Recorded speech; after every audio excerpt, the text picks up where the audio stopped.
Good morning, family. Good morning. Welcome back again to our channel.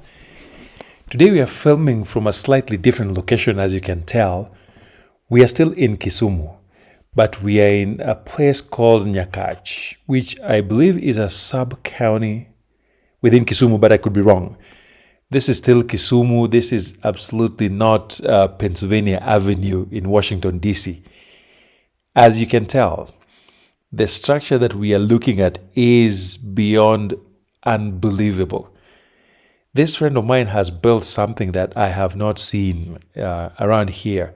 I don't think I've ever seen a building of this nature within Kisumu. It's the first. Maybe if there's another one out there, let me know. We are happy to check it out. But I was completely floored to just come and walk through my friend's property.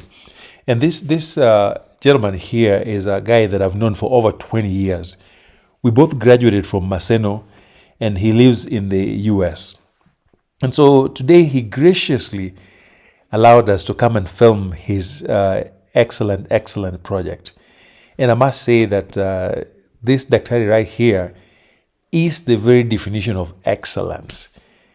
As I was just walking through, looking at the size of the pillars, the size of the house, the quality of the windows, the workmanship, I mean, it's just that everything falling in place. I was just baffled by how much work this young man has done. And so, yes, there's really big things happening around here.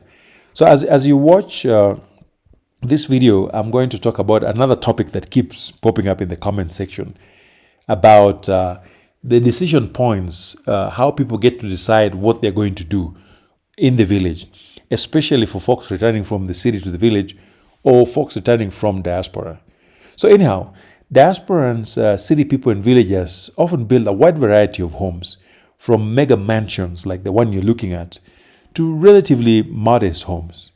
And so in the last 2 months that I've been home, I've been visiting quite a few sites, offering advice, giving comments and private discussions with owners about what they're doing. And I have learned so much through this process. In fact, 90% of the time, I'm the one learning and not sharing information, actually. Because every single time I walk into a site, there's a ton of things that I've not seen, or things that I didn't know were even possible. So there's been so much learning on my part, and I hope to continue doing so. So in this video, I'm going to share my general observations, which come from a compilation of different projects that I've been reviewing and recording. I'll also share some highlights about key things that people need to think about before they hit the ground running. And then lastly, as I've always done with most of my videos, I'm going to share some suggestions that folks can keep in mind, especially folks who are interested in these kinds of projects in the village.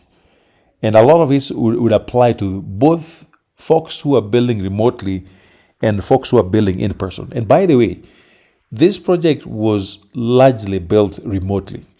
My friend, for the most part, works with his team on the ground. They do what they need to do, and they seem to be delivering. So I'm still learning more about who he used and how the process went on. But this is day one. I'm simply just taking a quick snapshot of what's going on. So I may not show you everything, but you'll get to see a glimpse of what's coming up.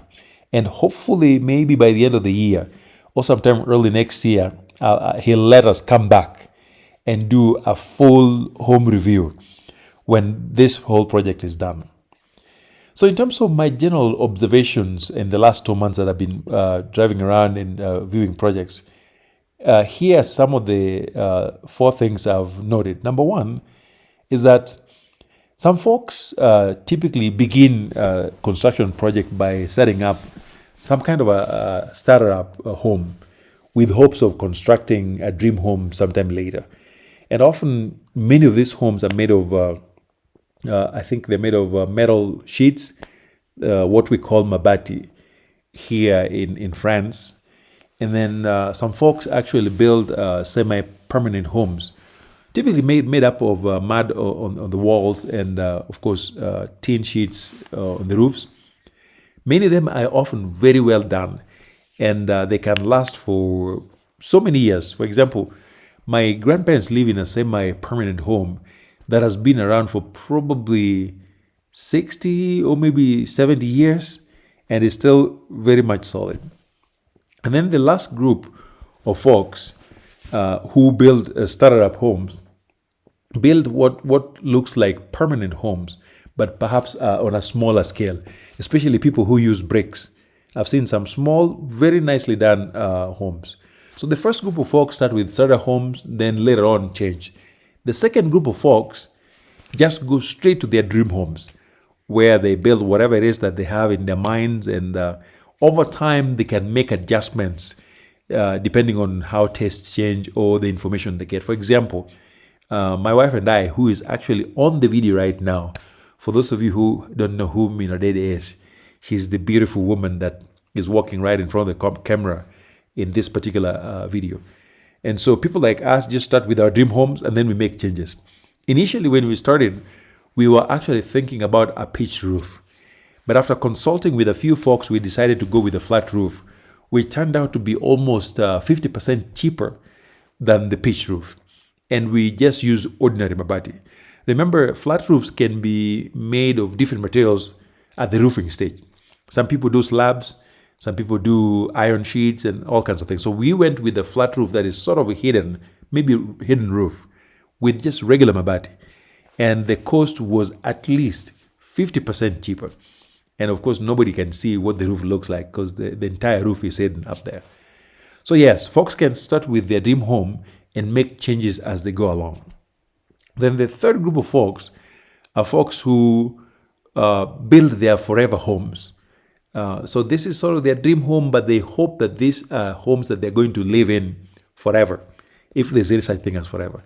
And why that matters, there's three reasons. Number one, with the forever homes, people think about implications of their building structure for now and in the future.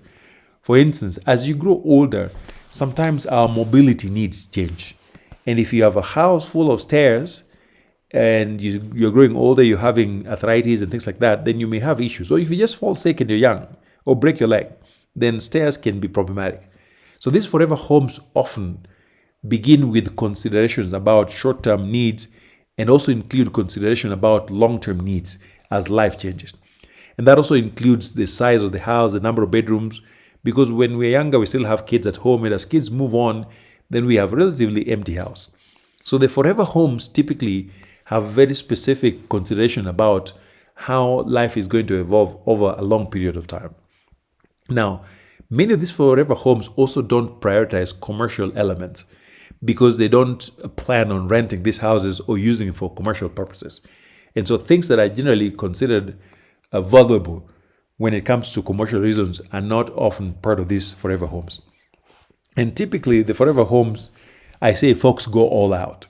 They don't mind spending as long as they get what they want, because these are homes they're going to stay in for a long time, as opposed to maybe starter-up homes that people plan to use for a short period of time. And so it's okay to cut costs here and there. Now, the last group of folks are folks who build home with mixed intentions.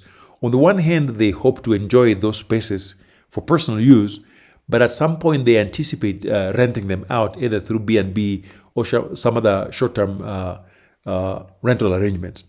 And so these homes often include a mix of personal taste, but also considerations for things that can add commercial value, like having a gym, having a pool, and things like that.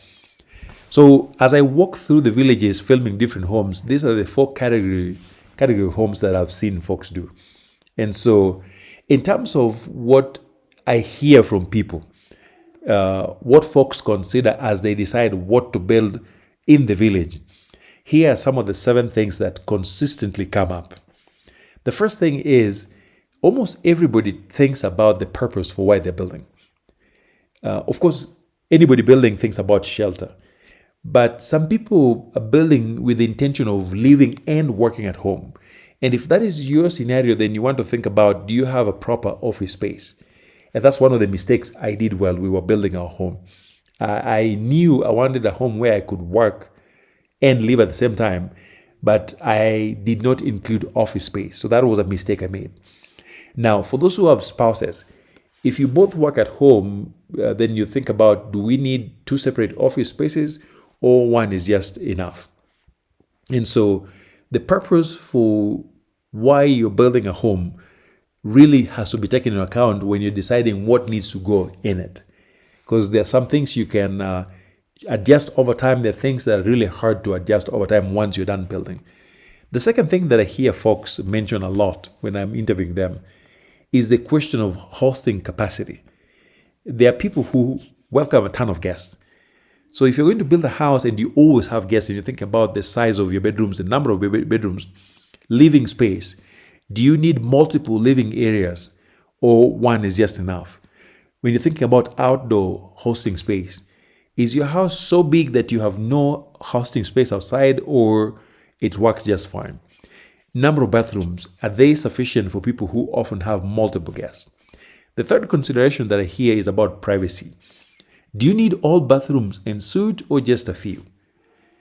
Or when you think about the location of the master bedroom or the main bedroom, should it be closer to the living room or the master bedroom should be much further away from all the other action?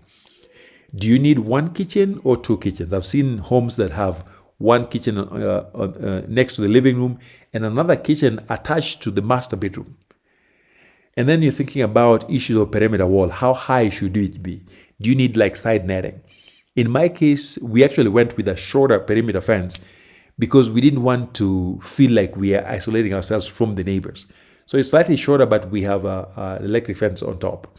And then do you need trees around the wall to keep your home private? Do you need soundproofing? Then the issue of safety also comes up. Because safety has implications for the size and the type of doors that you're using. Are you using steel or aluminum? The stairs. Do you need stairs on the same floor or just a few will do? Now, the type of tiles.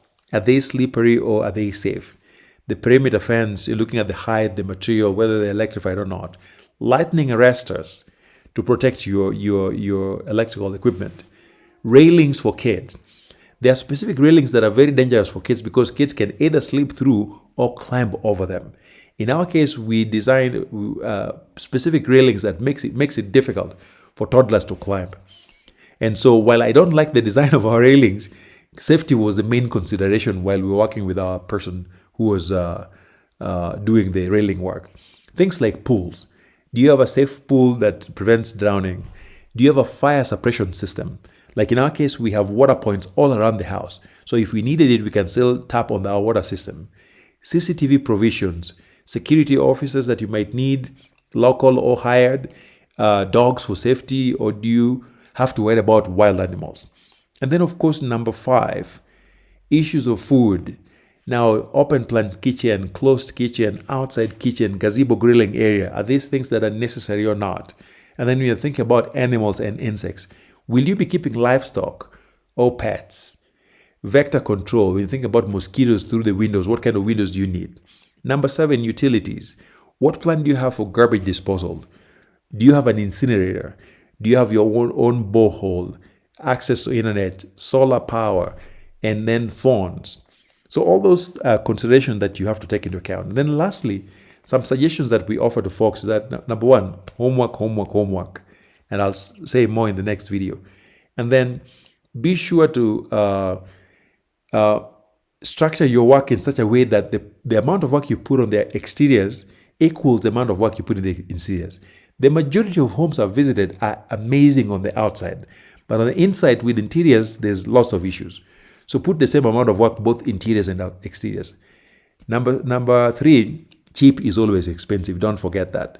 Number 4, don't waste your money paying for bill of quantities. Complete waste of money.